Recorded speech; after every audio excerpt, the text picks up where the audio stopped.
Flow batteries are a type of energy storage device that have been worked on for decades, actually, dating back to the 1970s. There are many companies trying to develop them now. Most of the batteries operate with a metal-based electrolyte, and these metals tend to be very expensive in the case of vanadium, which is the most common and mature approach. And other varieties require precious metal catalysts, much like fuel cells use catalysts in their technology. So researchers at Harvard have developed a new approach for flow batteries that are based on organic materials called quinones.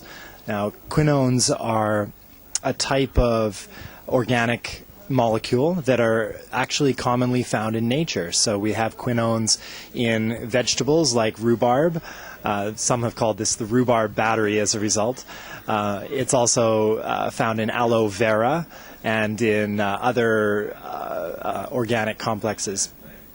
So it's a well-known non-toxic chemical, but no one has optimized it for this particular application.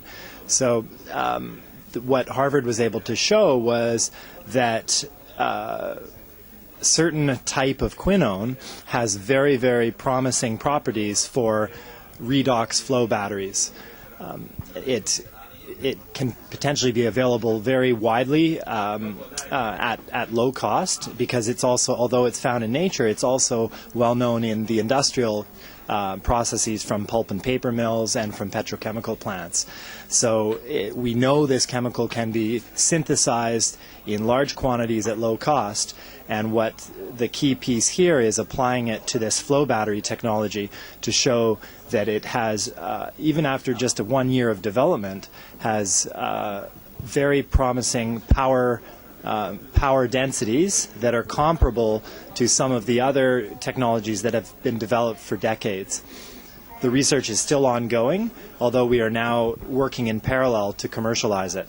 So we expect that in the next 2 or 3 years, more advances will be made such that this can be proven out in pilot and larger scale facilities. So flow batteries are probably not going to be in your home, like a lithium-ion battery or a lead-acid battery that are being tested. It is most suitable for grid-scale storage at the megawatt scale. One key feature of a flow battery is that the tanks that contain the electrolyte can be sized independently of the battery where the power is delivered. So in principle, you can scale up the energy capacity of the battery just by increasing the size of the tanks. So that decoupling or separation of energy and power means these batteries are very flexible and can be configured both for power but also for energy. So in my view, these are very promising for applications that require storage above 4 hours, which is the absolute limit of what a lithium-ion battery could do.